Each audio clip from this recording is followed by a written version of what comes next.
شعبان کی عظمت کیا ہے سنیے. اس میں جو روایت ہے تفسیر ساوی میں فرماتے ہیں کہ رسول کریم صلی اللہ علیہ وسلم 13 شعبان کی رات کو کھڑے ہوئے.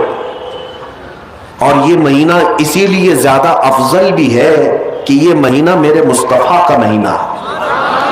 اور یہ سرکار غوث پاک رضی اللہ تعالیٰ عنہ کا فرمان غنیت الطالبین میں ہے کہ شعبان کا مہینہ رسول اللہ کا مہینہ ہے, کثرت سے اس میں اپنے رسول کو یاد کرو. اب میں آپ کو بتا رہا ہوں جو روایت تفسیر الساوی میں ہے, 13ویں شعبان کو نبی پاک صلی اللہ علیہ وسلم رات میں کھڑے ہوئے اور کیا کیا توجہ. آج لوگ دلیل پوچھ رہے ہیں اپنے نبی کو یاد کرنے کے لیے.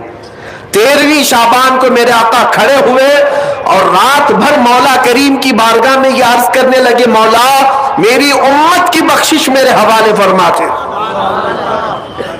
حضور نے 13ویں شعبان کو یہ دعا کی جو روایت میں کہ اللہ تعالیٰ نے اجازت عطا کی کہ آپ کی 1/3 امت کی بخشش آپ کے حوالے, آپ شفاعت کر سکتے ہیں.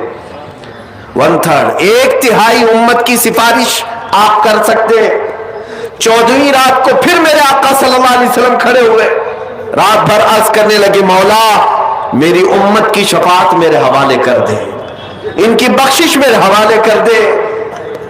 اللہ رب العزت نے 14ویں شعبان میں نبی پاک صلی اللہ تعالیٰ علیہ وسلم کو حکم فرمایا 2/3 امت کی بخشش کی شفاعت سفارش آپ کے حوالے ہے.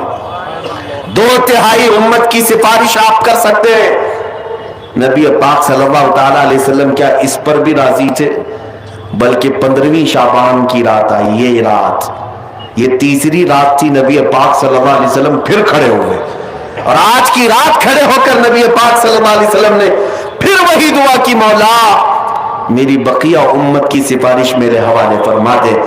آج کی رات رب ذوالجلال نے اپنی رحمت کے پورے دروازے کھول دیے اور ارشاد فرمایا, اے محبوب آپ کی پوری امت کی سفارش آپ کے حوالے ہے, سوائے اس مشرک کے, سوائے اس کافر کے جو آپ سے منہ پھیر کر بھاگتا ہے, اس کی سفارش آپ کے حوالے نہیں. اس کا حساب تو اللہ قیامت کے دن خدا تک لے گا. آج کی رات میرے عزیزوں, میرے نبی پاک صلی اللہ تعالی علیہ وسلم کو مکمل شفاعت کرنے کا اختیار دیا گیا ہے. پوری امت کی شفاعت, پوری امت کی شفاعت. شفاعت کا مطلب کیا ہے؟ اللہ کی بارگاہ میں سفارش کریں گے, سفارش کریں گے. بخشنا تو مولا کا ہی کام ہے, مغفرت تو رب تعالیٰ کی شان ہے. اب سنیے, حضرت عبداللہ ابن عباس رضی اللہ تعالیٰ عنہ سے منقول جو حدیث میں نے آپ کو بتائی, 5 راتیں جو دعاؤں کی قبولیت کی ہیں, اسی طرح آپ سے ایک اور روایت ہے. آپ نے فرمایا کہ آج کی رات اللہ تبارک و تعالی اتنے لوگوں کو معاف فرماتا ہے, یہ ترمذی کی حدیث ہے, اتنے لوگوں کو معاف فرماتا ہے کہ بنو کلب ایک قبیلہ تھا جس کی بکریوں کے بال ہیں, اتنے لوگوں کو اللہ جہنم سے آزاد فرماتا ہے. یہ ساری حدیثیں پڑھنا چاہیں تو کتابوں میں موجود ہے. میں آپ کو صرف چکھا رہا ہوں اس لیے کہ آپ بھی یاد نہیں رکھیں گے.